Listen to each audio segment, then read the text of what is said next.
Hola y bienvenidos a Espectros del Rizoma. Hoy vamos a hablar del concepto de la diferencia ontológica, que fue originalmente desarrollado por Martin Heidegger y al cual respondieron tanto Emmanuel Levinas como Gilles Deleuze, con sus propias concepciones de la diferencia, que también vamos a presentar. Heidegger introdujo este concepto crucial de su filosofía como un modo de desmarcarse de la fenomenología de su mentor, Edmund Husserl.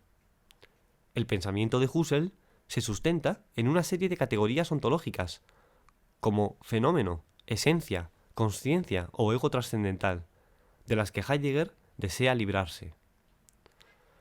Heidegger efectúa, pues, un cambio en el énfasis de la fenomenología, cambiando la pregunta psicológica por la consciencia por la pregunta existencial por el ser. Al centrarse exclusivamente en el aspecto inmanente por el cual las consciencias contienen la totalidad de lo real, Husserl ignora las tendencias trascendentales de sus propias ideas, obviando el aspecto histórico del mundo, que es externo a la consciencia. Heidegger se desmarca de la historia de la metafísica occidental, acusando a ésta de ser óntica en vez de ontológica. Esto quiere decir que las metafísicas de los distintos filósofos se centran en los seres, es decir, en los entes o las entidades que existen. Al centrarse en los seres, han participado de un olvido del ser en sí, en general, sin atributos. Y lo que es peor, les ha llevado a cometer el error, a ojos de Heidegger, de confundir el ser, como tal, con una última o máxima entidad, como si el ser en general fuese un ser más, un ente más. Esto lleva a igualar el ser con una cualidad fundamental que le es asignada, como por ejemplo idea, energía, sustancia, actualitas o voluntad de poder. Para Heidegger, no hay una cualidad secreta del ser que haya que descubrir para entender qué tipo de ente es el ser. El ser no es un ente. Las metafísicas, hasta que llegó Heidegger, comenzaban siempre con la pregunta ¿por qué hay algo en vez de nada? Y Heidegger replantea la pregunta fundamental de la metafísica como ¿qué significa que algo sea? Esta pregunta por el sentido o el significado del ser en sí o del ser en general, es el principio de una ontología fundamental. En su obra más importante, Ser y Tiempo, Heidegger dice lo siguiente acerca de las metafísicas tradicionales. Básicamente, toda ontología, sin importar cómo de rico y compactado sea el sistema de categorías que utiliza, permanece ciega y pervertida desde su propio objetivo, si no ha clarificado primero adecuadamente el sentido del ser y concebido esta clarificación como su tarea fundamental. La diferencia ontológica es, por lo tanto, para Heidegger, la diferencia fundamental entre el ser y los seres. En la historia de la filosofía, esta diferencia ha tenido muchos nombres distintos, en función del aspecto o la cualidad del ser que cada filósofo quería destacar. Por ejemplo, Platón con las ideas y los particulares, Aristóteles con la sustancia y los accidentes, Spinoza con Dios y los modos y atributos, Leibniz con la mónada y los puntos de vista, Kant con el noumeno y el fenómeno, Hegel con el espíritu absoluto y las determinaciones históricas, o Schopenhauer con la voluntad y las representaciones. Estas teorías generales del ser cometen el error de confundir el ser con los seres y de tratar al ser como un ser o un ente. La ontología fundamental consiste, pues, en pensar el sentido del ser, esto es, pensar las condiciones trascendentales y a priori de la posibilidad de ser de los entes. Heidegger añade que esta ontología fundamental es necesaria para justificar la ciencia y que la ciencia presupone la existencia de una ontología fundamental para poder estudiar lo óntico, es decir, los seres. Heidegger desarrolla en respuesta a este problema una filosofía que considera al ser humano como poseedor de una relación especial con el ser, al ser un tipo de ser o de ente que se pregunta por el ser y para el cual esta pregunta por el ser es fundamental. Dice que el ser humano es un Dasein, un ser ahí.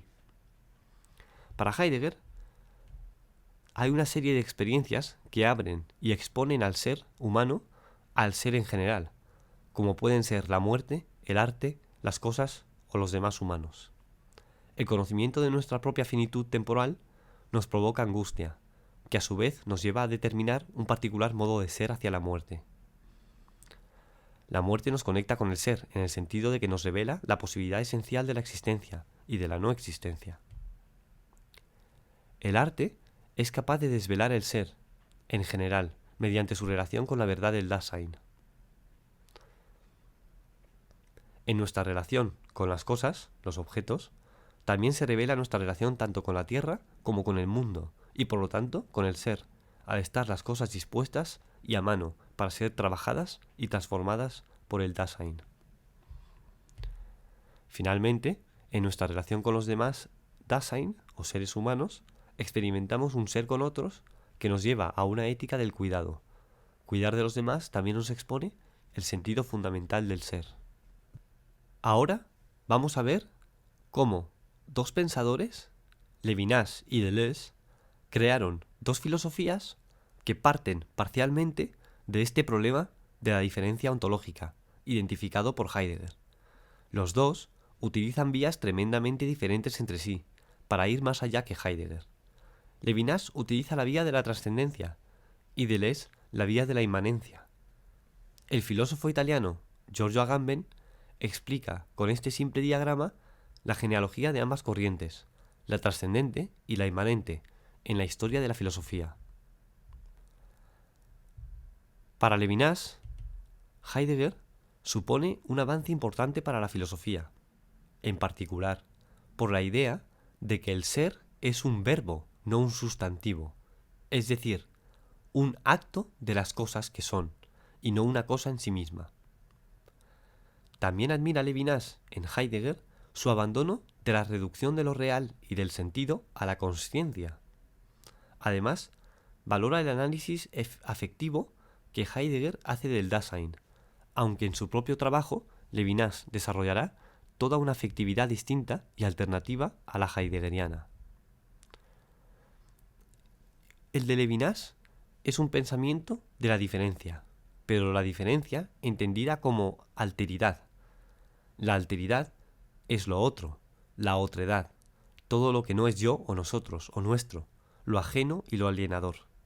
La alteridad, para Levinas, es trascendental. Esto quiere decir que el otro está fuera y por encima del yo, lo supera, lo precede, lo abarca y lo sobrepasa. No hay unidad ni simetría entre el yo y el otro. Al revés, hay desunión o distinción, diferencia radical y asimetría. La trascendencia del otro es lo que constituye la ética. Es la sensación extraperceptiva, que está más allá de la experiencia y de la percepción, primero de la presencia del otro o de los otros, incluso o particularmente en su ausencia, y segundo de la primacía del otro. Esta experiencia, que está más allá de la experiencia subjetiva o agencial, porque constituye al sujeto, es lo que Levinas denomina más allá del ser, u otro que el ser, u otro modo del ser. También lo llama el hay, en francés, el il y a. Este hay, este otro que el ser, o más allá del ser, es más fundamental y más trascendental, en su diferencia tanto del ser como de los seres, que la diferencia propia entre el ser y los seres. La trascendencia del otro se manifiesta particularmente en el rostro del otro, que nos dice, no me mates, y que impone así unos límites a la soberanía y al poder del sujeto o del yo. La ética es la sensación deontológica que constituye el espacio del sentido. Pero al mismo tiempo que la responsabilidad hacia el otro hace posible el sentido, va más allá del sentido, lo orienta, pero también lo interrumpe y lo atraviesa desde su trascendencia, desde su exterioridad al propio sentido. Una cosa es el contenido de lo que decimos, lo dicho, y otra es el acto mismo de decir, la magia del decirnos cosas, la responsabilidad de dirigirse al otro.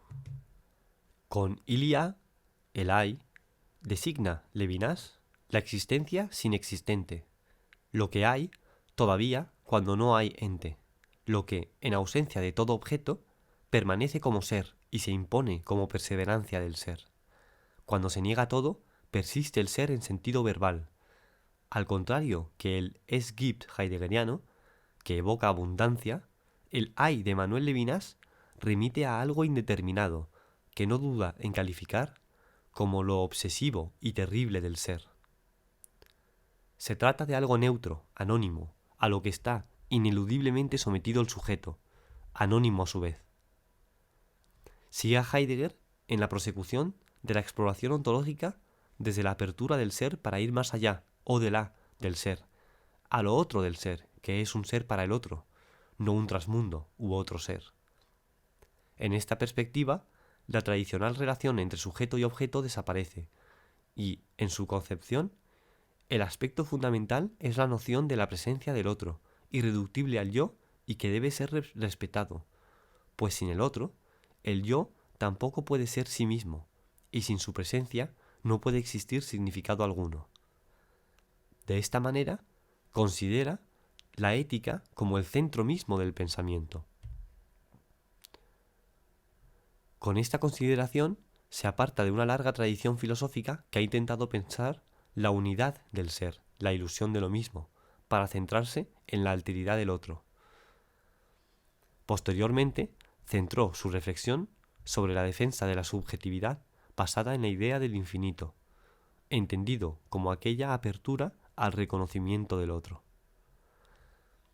Levinas desarrolla, por lo tanto, una meontología, que es el estudio del no ser, o, para Levinas, del otro que el ser, que es la privación del ser en el encuentro con el otro. Esta meontología dice que Dios es o se puede encontrar o percibir en esta responsabilidad infinita que tenemos involuntariamente hacia el otro, hacia todo otro, hacia cada otro en nuestro encuentro con el otro cara a cara. La relación ética, por tanto, es una relación de trascendencia hacia el otro, por medio de la cara, del lenguaje y de la hospitalidad, constituida por una infinita responsabilidad del sujeto o de lo que en otras filosofías se ha denominado Dasein, cogito, agente, yo, etc., dando prioridad a esta relación ética por encima de la relación del sujeto con el ser, la verdad, el mundo, la tierra, los objetos, el conocimiento, la ley, la identidad, los valores o la virtud. Derrida será, probablemente, el filósofo prominente más influenciado por Levinas, sin necesariamente adherirse a su sistema ético completamente. Al revés, ofreció varias críticas al pensamiento levinasiano, pero sin duda se encuentra más cercano a este que al heideggeriano.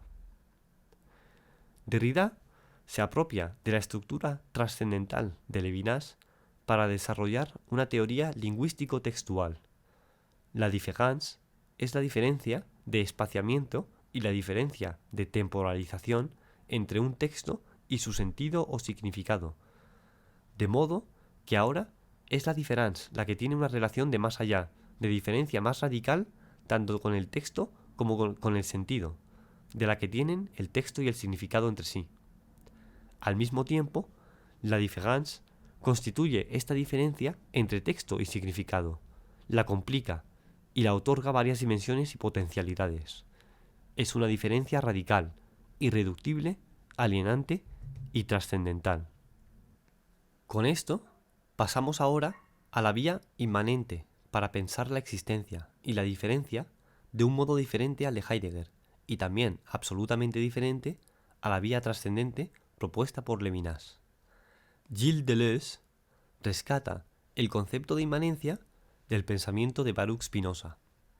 En el sistema de Spinoza, la inmanencia implica que Dios, o la sustancia, como él lo denomina, se expresa en los atributos desconocidos, pero estos atributos son la potencia creadora, natura naturans, de la extensión espaciotemporal y del pensamiento, que son los modos de ser de la sustancia, su concreción en natura naturata, naturaleza creada, en los cuales son y persisten y perecen los entes o seres individuales, permaneciendo todos eternamente en el pensamiento como modo de ser de la sustancia, es decir, en el pensamiento de Dios como pensamiento inmanente a los seres.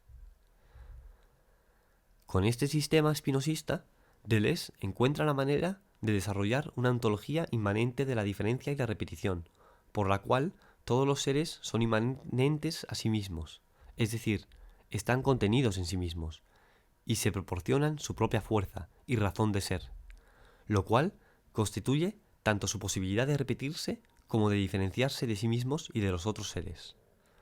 Los seres y las relaciones entre los seres poseen la misma categoría ontológica, son inmanentes los unos a los otros y, en última instancia, indistinguibles. No hay jerarquía entre los seres y las relaciones entre los seres, sino que más bien los seres son el resultado de las relaciones de fuerzas internas y externas, es decir, de afectos. Un ser es el resultado de cómo y qué le ha afectado y de cómo y a qué ha afectado ese ser. Este primer paso de la inmanencia nos lleva al segundo, que tiene que ver con el devenir.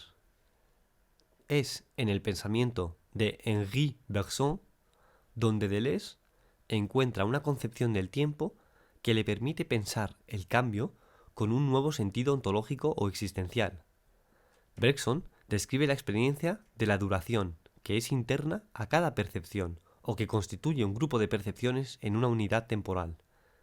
Esto es un bloque virtual de duración, que separa a un ser de sí mismo en el tiempo, marcando el cambio o el devenir del ser, que ha tenido lugar entre dos versiones actuales del ser, espaciadas en el tiempo cronológico. Deleuze quiere pensar la diferencia, en tanto que diferencia pura, diferencia que se genera a partir de la diferencia misma. Por eso, reniega de todo intento de reducir la diferencia a la identidad o a la semejanza de identidades. En Diferencia y Repetición, Deleuze escribe: la identidad y la semblanza serían entonces nada más que ilusiones inevitables.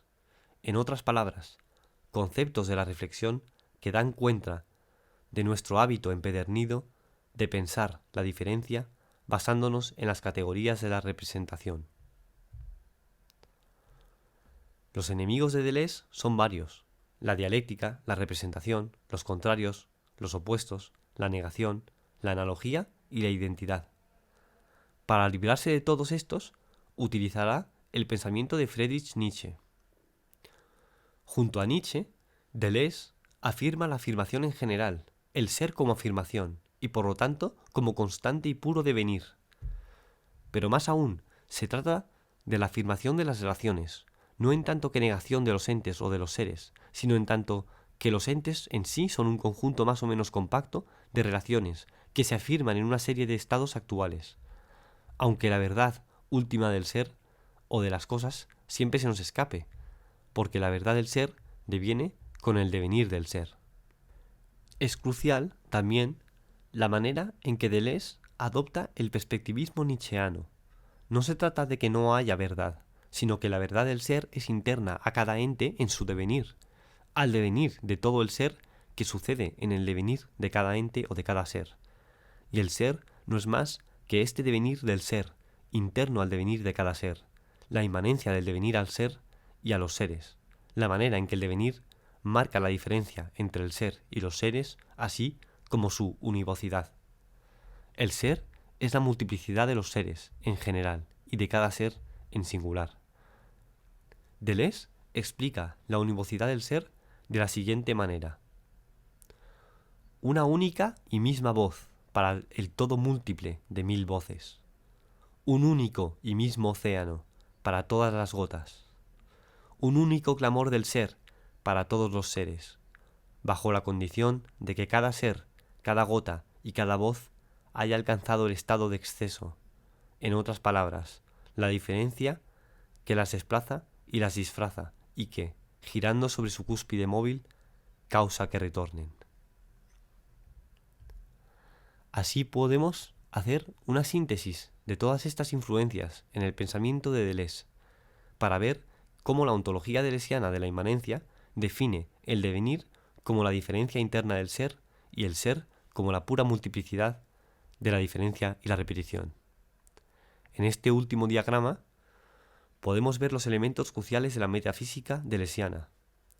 El devenir difiere del ser al constituir lo virtual, que es la diferenciación, con T, de las cosas, con respecto de sí mismas tal y como son en el presente, mientras que el ser constituye lo meramente posible. De ambos, es decir, del ser y del devenir, surge lo real, que se diferencia entre la actualización o diferenciación de las cosas unas con otras y la realización de las cosas como individuales o individuadas. La realización se forma de las singularidades, es decir, de acontecimientos que generan el sentido y la paradoja, produciendo lo real como una combinación de sentido y paradoja. Mientras que la actualización se forma de multiplicidades, es decir, de afectos y perceptos, que a su vez derivan en expresiones actualizadas y actualizantes. Mientras que el rango de lo virtual y lo posible pertenece a las profundidades, el de lo actual y lo real pertenece a las superficies, tanto materiales como conceptuales, tanto físicas como del sentido. El ser es, por tanto, cuatro inmanencias al mismo tiempo. El ser es la emanencia de la diferencia con y en la diferencia, el ser es la emanencia de la repetición con y en la repetición, el ser es la emanencia de la diferencia con y en la repetición, y finalmente el ser es la emanencia de la repetición con y en la diferencia. No es posible la una sin la otra, la diferencia sin repetición ni la repetición sin diferencia, y cada una es interna a sí misma y a la otra. Deleuze escribe: el pensamiento filosófico conceptual tiene como uno de sus presupuestos implícitos una imagen natural y prefilosófica del pensamiento, prestado del elemento puro del sentido común. Según esta imagen, el pensamiento tiene una afinidad con la verdad, posee formalmente la verdad y materialmente desea la verdad. Es en términos de esta imagen que todo el mundo conoce y se presupone que se sabe lo que es pensar. Por lo tanto, importa poco si la filosofía empieza con el objeto o el sujeto, con el ser o los seres, siempre que el pensamiento permanezca sujeto a esta imagen, que ya de antemano lo prejuzga todo.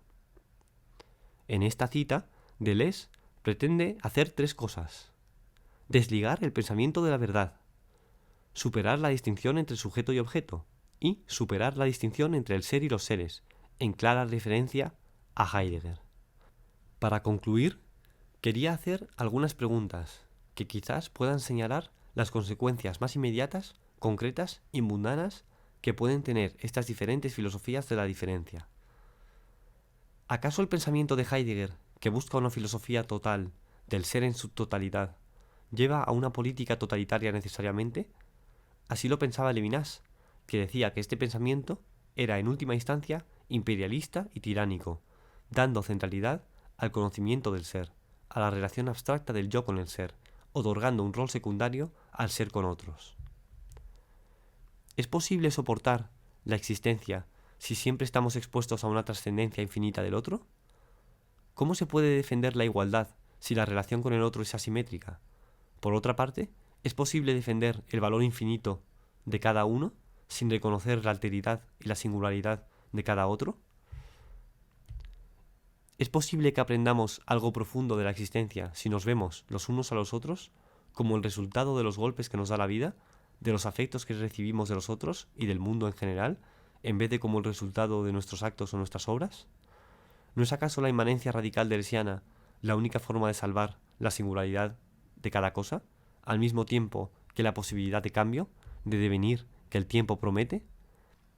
Y, finalmente, ¿existen puntos de encuentro entre una meontología ética trascendental basada en la responsabilidad hacia el otro y una etología política inmanente basada en el devenir irreductible a la identidad? ¿Acaso no se encuentra el futuro, nuestro futuro, el futuro de la humanidad, en la posibilidad de dichos encuentros? Es decir, ¿no dependen nuestro futuro y nuestras posibilidades, al mismo tiempo, de la manera en que nos hacemos responsables de los otros y de que seamos capaces de liberarnos de nuestra identidad mediante el devenir? Buscar algo más que el yo es, al mismo tiempo, buscar a los otros y buscar otro yo, es decir, buscarme a mí en los otros y buscar a los otros en mí.